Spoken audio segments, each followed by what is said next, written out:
Selamat berjumpa kembali dengan kami, channel Info Nusantara. Dalam channel ini kami akan membagikan berita-berita seputar politik dan artis Indonesia. Semoga apa yang kami bagikan bisa bermanfaat untuk Anda semua. Salam NKRI harga mati. Mata Najwa bungkam Anies Baswedan saat debat di Mata Najwa. Semalam saya terpaksa menonton Mata Najwa edisi 24 Januari 2022 dari fasilitas video on demand pada televisi berlangganan. Terpaksa. Sebab saya tidak menonton pada hari penayangannya dan baru membaca berbagai komentar yang diposting di media sosial. Semua postingan yang kebetulan terbaca oleh saya, menyiratkan kesan, setiap komentar terus memperuncing suasana. Saya tandai materi pro kontra atas wawancara itu cukup syarat dengan muatan politik. Mencerminkan keterbelahan politik atau polarisasi dalam masyarakat kita yang komunitasnya cukup besar, merupakan sebuah realita. Dan yang berbahaya, kalau polarisasi ini dibiarkan, bukan mustahil, pro kontra akan menyebabkan terjadi gesekan yang berakumulasi terjadinya disintegrasi bangsa. Saya tidak suka bila perpecahan bangsa ini yang terjadi, apalagi penyebabnya hanya sebuah talk show. Tapi yang aneh di penglihatan saya, Anies yang dianggap sudah dizolimi oleh Najwa Shihab, justru diam seribu bahasa. Sikap diam Anies mengundang kecurigaan. Jangan-jangan Anies dan Najwa sudah berkolaborasi dengan target menjadikan talk show tersebut sebagai sebuah topik yang formatnya seperti yang ditayangkan kemarin itu. Talk show itu disengaja beraroma kontroversi dan diharapkan mengundang perdebatan luas. Bukannya rasialis. Tetapi sempat terlintas di benak saya, Anies dan Nana yang sama-sama minoritas berdarah Arab, tidak mungkin bermusuhan secara telanjang. Lagi pula keduanya berasal dari keluarga Arab Indonesia yang terpelajar. Sebagai orang terpelajar, tentu mereka lebih berwawasan dan pintar melakukan antisipasi. Kecurigaan saya berawal pada proses pembuatan, tapping, atau rekaman acara tersebut. 2 hari sebelum terjadi wawancara di studio Trans 7, Anies dan Najwa melakukan kunjungan ke Pasar Tanah Abang. Tujuannya untuk mengecek keadaan kawasan itu, setelah diberlakukannya ketentuan baru yang dibuat oleh Gubernur Anies Baswedan. Keberadaan Anies Najwa direkam oleh kru Trans 7 dan tidak ada kesan bahwa Najwa sedang punya agenda tersembunyi untuk Anies. Anies dan Najwa juga bersama-sama naik helikopter melihat pulau reklamasi dari udara. Sebab reklamasi merupakan salah satu topik dalam acara tersebut. Sebagai pekerja pers yang juga pernah melakukan wawancara berbagai tokoh untuk acara televisi, sudah lazim terjadi si narasumber menanyakan hal-hal yang bakal ditanyakan. Sangat jarang si narasumber tidak bertanya kepada host, apa kira-kira topik yang akan dibahas. Bahkan ketika sebelum tapping, sewaktu permintaan wawancara dilakukan, baik tertulis atau verbal, selalu dikemukakan, apa yang menjadi alasan perlunya wawancara atau talk show, itu digelar. Bahwasanya wawancara-wawancara saya di RCTI dan Quick Channel, zaman dulu, tidak sedahsyat dan segegap gempita seperti Mata Najwa, itu persoalan lain. Tetapi yang ingin ditegaskan, kesepakatan di luar studio itu, lazim terjadi antara si narasumber dan host atau pewawancara. Tahun lalu saya 2 kali diwawancara oleh TV Israel secara live.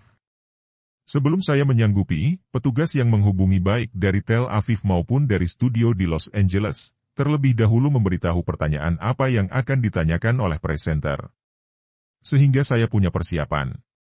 Intinya, setiap stasiun televisi tidak ingin memproduksi sebuah program yang tidak dikemas dengan baik. Banyak kalangan yang menyalahkan Najwa Shihab termasuk menuduhnya bahwa lewat program itu, Nana panggilan akrabnya, ingin menaikkan rating stasiun televisi tempat dia bekerja.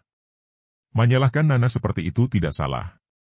Apalagi Nana ingin membangun sebuah legasi di Trans 7 setelah meninggalkan Metro TV.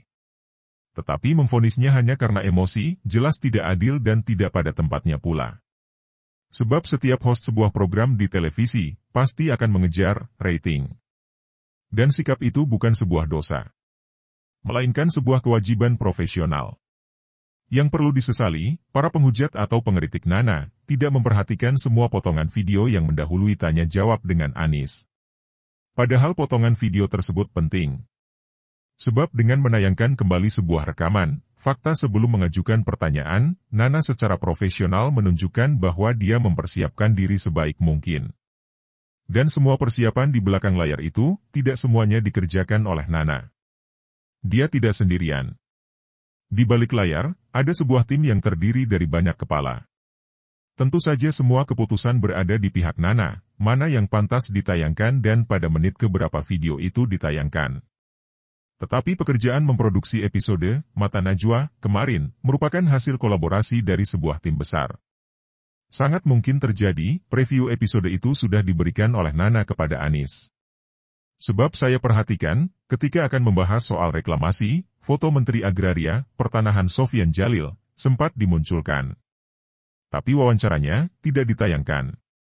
Boleh jadi Anis meminta Nana untuk membuang wawancara itu, sebab Menteri Agraria menolak memenuhi permintaan Anis untuk membatalkan sertifikat HGB Pulau Reklamasi tersebut. Sayangnya para pemberi komentar, tidak satu pun yang menyinggung soal ini. Sadar bahwa Nana mendapat serangan bertubi-tubi dari warganet, netizen, Nana kemudian memposting di Facebook tentang cara dia menghadapi narasumber yang suka ngeles. Nana membagi 5 kelompok narasumber yang berbeda-beda cara mereka mengelak, ketika menghadapi pewawancara yang kritis dan suka mengejar jawaban. Nana memang tidak menyebut nama ataupun jabatan Gubernur DKI tetapi postingan itu cukup menggambarkan bahwa dia bertanggung jawab atas apa sikapnya melakukan interupsi atas setiap jawaban Anies Baswedan. Mengingat postingan itu baru muncul tadi malam. Untuk menyimpulkan bahwa Nana tidak bersalah, saya mau membawa para pembaca mempelajari cara yang dilakukan oleh DRS Sumadi dan Willy Karamoy, keduanya pewawancara TVRI, lebih dari 40 tahun lalu. TVRI dijadikan rujukan, sebab semua stasiun televisi swasta yang eksis di Indonesia ini, tak ada yang tidak merujuk ke stasiun televisi milik pemerintah tersebut. 4 dekade lalu, Indonesia hanya punya 1 stasiun TV. TV swasta seperti RCTI baru muncul tahun 1989. Sumadi dan Willy terkenal sebagai pewawancara yang kritis. Sekalipun yang mereka wawancarai pejabat pemerintah dan mereka bekerja untuk media pemerintah, tetapi mereka tidak segan-segan memotong penjelasan narasumber, tak peduli jabatannya. Ternyata cara memotong itu bagian dari upaya TVRI untuk memberi kesan, wawancara itu berlangsung secara spontan dan alami. Potong-memotong dan interupsi itu bagian dari kolaborasi. Alasan lain mengapa harus dipotong? Karena tidak jarang seorang narasumber yang sudah diberi panduan, dan cerdas pula, bisa terganggu konsentrasinya oleh sorotan lampu studio bahkan oleh kamera statis tapi berpindah-pindah. Di saat seperti itulah seorang narasumber acap kali tidak bisa menjawab langsung, melainkan mutar-mutir ke sana kemari dulu.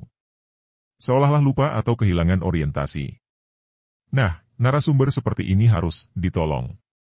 Dalam soal Mata Najwa, masih untung slot waktu yang diberikan oleh Trans 7 cukup fleksibel. Bagaimana jadinya kalau waktunya hanya terbatas dan narasumber ingin menjawab sesuai versi dan kepentingannya? Pewawancara mau tidak mau harus melakukan interupsi. Saya hanya berharap, perdebatan soal wawancara Anies oleh Nana bisa dihentikan. Kita juga perlu meminta kesediaan Gubernur DKI untuk membuat klarifikasi. Apakah dia merasa dikuliti, dijatuhkan, atau dipermalukan oleh Najwa Shihab atau tidak? Kalau Anies menjawab, ya, kita perlu bersikap terhadap Nana atau Najwa Shihab. Misalnya dengan tidak lagi menonton program-programnya. Mari kita boikot bersama-sama.